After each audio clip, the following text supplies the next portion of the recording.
All right, I'm Coach Mac. I've been a coach for about 6 years now, and I've been a runner for almost 18 years. So I definitely know what I'm talking about. And my goal is to help my private coaching athletes get faster. That's the big goal, because I think a lot of people deep down really want to. And that's probably why you're here. The other thing that we're going to talk about is free internet plans and how to change them into something that actually works for you. Like if you don't have the money for private coaching, this is what I think you should do. So I'm going to give you a little scenario. I'm going to tell you what's wrong with this plan and then what I would change to help it fit your needs and help you to actually get faster and have a good marathon. And side note, there's nothing wrong with like necessarily the plan. Like I hate to like say like this works for absolutely nobody, but I think that a lot of free internet plans are very like basic, bland, boring, and just kind of have the basics. And I feel like if you're running for 16, 20, 26 weeks, whatever your plan requires, that it tends to kind of get a little bit old. So let's dive in. This is the plan that we're going to be going over. Hopefully it pops up right here. I'm pretty sure that this contraption, this software that I'm using, can do this. Okay, so this is if I'm looking down, it's literally because I'm looking at this. So if you happen to grab a free internet plan, this is how you can change yours. And also I wanted to say, if you don't want to do that and you just want to hire me, links in the description. Okay, so we have a 16-week marathon plan. So let's say that you are a very busy person, you are career driven, you're possibly have a family, a spouse, and you just like you cannot dedicate like your whole entire life. So we're gonna get as much as we can out of not doing like an absolute ton. So this is how I would change it. And to be like totally honest, 16 weeks not enough to train for a marathon unless you have some base that is built. So right off the bat, they have you doing 3, 4, 3, 5 miles. And if you are not like, if you can't easily run 3 miles right away, you're gonna have to kind of get a base in. So I'd recommend maybe like just bumping it up to 20 weeks and just running like 1 to 3 to 4 miles 4 days a week and just building up until you feel good and kind of just keeping it easy, light, so that it doesn't feel like a very long time. Because 20 weeks for marathon training, just like going into it, it can be a lot. So you just kind of want to mentally like get into that mindset that you're committing to a big effort. Like that's 5 months of training. So just being aware of that. Okay, so this plan has 4 days a week, and I think that if you are a very busy person, that's totally fine. If you want to add on like a fifth day, you could almost just mimic another like easy day in this plan, and usually a lot of the easy days around 3, 4 builds up to 5 easy miles. So you could do that, or you could also have the option of cross training. So that's like biking for 30 to 45 minutes, that's swimming for like 20, 30 minutes, probably not over 30 if you're kind of new to this. And this is probably for somebody who is a little bit newer to the marathon. And if you want to run a fast one too, I'm going to tell you how to do that as well. So they have you starting off your long runs. Saturdays are the long runs that they have, and they go from 5, 6, 7, 8, 9, 10, 11, 12, 14, 16. They repeat 16 twice, 17, 18, 20. And I do think that 20 is a really good, like, number to max off on. If you get to like 22, that can be kind of hard. And for a lot of newer runners, if you've hit that mileage before, if this isn't your first marathon, then I think that's fine to go a little bit over, but 20 is usually a good starting point for most newer first time marathon runners. The biggest issue that I have with this plan that I wish they would address is that they don't have any down weeks. So that's like every 4 to 5 weeks after you get out of your base phase is you bring down your mileage, and literally the total miles literally builds up until week 13, and then it finally starts to go down. But they literally don't have a week where you go down in mileage. And I think that is my biggest issue with the plan, is that like if you do this, have just a higher likelihood of getting injured because you are not taking kind of a step back in your training. And it's, to be clear, it's not building up super intense, but every like 4 to 5 weeks, you kind of want to have a week where you step back in mileage, you bring your easy runs down, maybe 1, 2, 3 miles. And then your long run, you want to kind of bump down.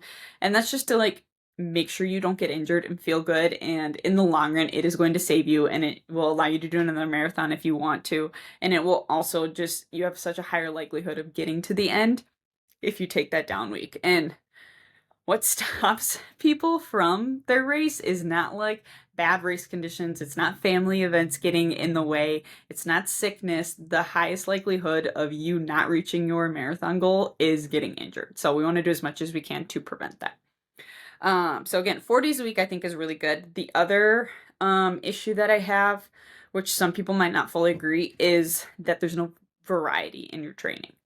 There's no running workout. So a running workout, we have a warm up, that's easy, 1 to 2 miles, easy pace. And then we have your actual workout. And this is where we are designed to get faster, right? We have a hard effort so that we're not just like, when you look at this plan, I think a lot of beginners think, okay, like you just kind of like pick days to run really hard and you don't really know when you're supposed to push and when you're supposed to hold back. So that gets a lot of newer runners injured. So you usually want to pick like 1 day a week. And based off of this, I would probably recommend Wednesday would probably be the best day. They have like a little bit of a longer run that day, but you want to schedule like 1 workout a week. And that, I would personally start off with like hill repeats. I would do ones. You can kind of start to get into fartleks. And that's just like basically speed play. So you have like, for example, if you're doing ones, you run 1 minute hard and then you run 1 minute easy. 1 minute hard, 1 minute easy. And so it's kind of that back and forth, and that gets you to like push your top level speed without getting you injured. So you have that push and then you rest, and you push and then you rest. And so that's like the speed part of your running workout. I have a video on that if you do want to watch that on my channel, what exactly a running workout is. But warm up, actual workout, and then you have the cool down. So that you can fit into Wednesdays, and I would highly recommend that. So I would start off with like the first, so this is 16 weeks. So I would probably break it down into like the first 4 weeks. You could probably do hills every single week, especially in a marathon. Usually a lot of marathon courses are hilly. Like if you have a really hilly marathon, you're going to want to make sure you include like hill workouts, and I would include them later on in your training too, if you know you have a hilly marathon. But that's just running hard up a hill and then jogging slowly down, running hard up a hill, and then you kind of do like, 6 to 8. Again, I cannot fully go in depth in exactly specific. I mean, if you want me to, let me know in the comments and I can maybe do a full like deep dive, fully write out a workout plan, but this is like in general what I would change. And then probably weeks 5, let me get a pen. I can make sure I'm marking this. Hills. Okay. Then 5 to 8. What I would do is start to either include ones or fartleks. So fartleks or ones, again, that's run fast for 1 minute, slow for 1, and you kind of just repeat that on and off. Fartlek, you could do like a 1, 2, 3, 2, 1 fartlek. So that's run hard for 1 minute, jog really slow for 1 minute, run hard for 2 minutes, jog really slow for 1, run really hard for 3, and you kind of go up and down ladder. So you could switch that on and off from weeks 5 to 8, and then 9 to about 13 is kind of when you want to start to like, your workouts are going to get longer, they're going to get a little bit harder. And so you could do more fartleks again, or you could do longer like minute repeats.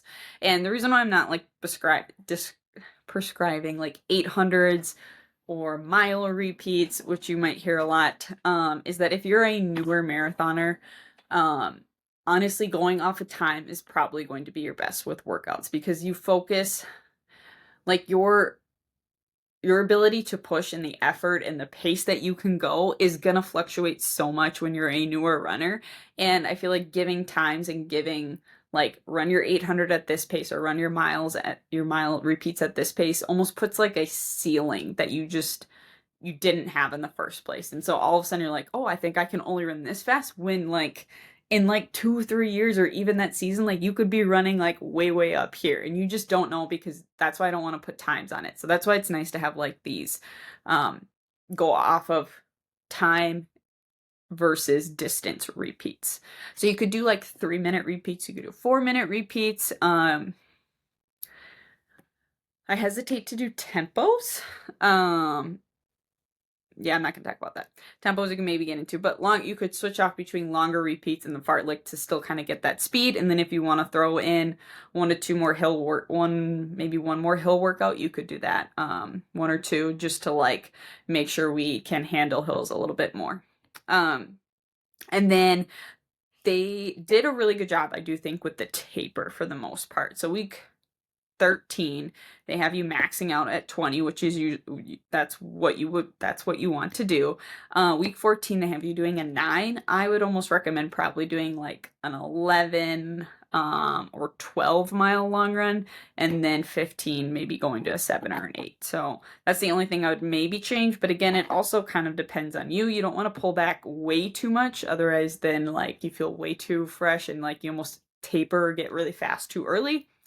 So I do think the taper is relatively good for what I would recommend. The only other thing I don't necessarily know if I agree with is they have on Thursday, they have a walk 2 miles.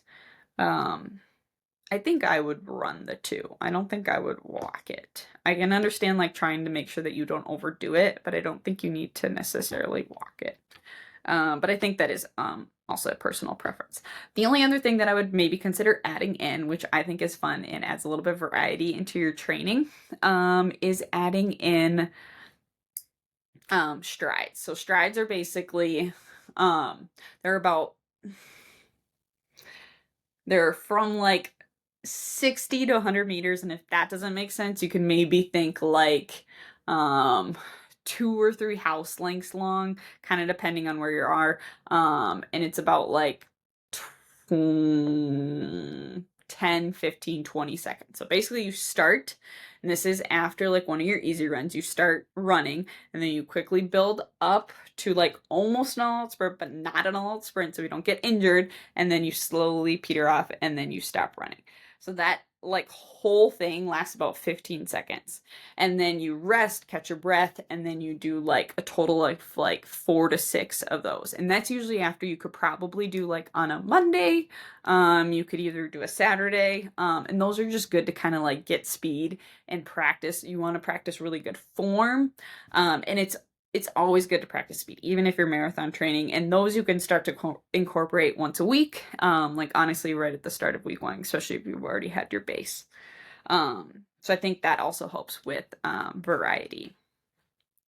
Okay, I think those are honestly the biggest changes that I would make to this free plan. I guess I'd talk where I would maybe include your down week. I would go week 5, I would include a down week. Week 9, and then about 12. Yeah, I think that's about what I would do. So you'd have about 3 weeks of down weeks, and that's just bringing back the mileage a little bit, and I think that's very important so that you don't get injured. Okay, let me know if you think I missed anything, if you have any questions about that, or if you want me to answer any of your training plan questions down below, and subscribe.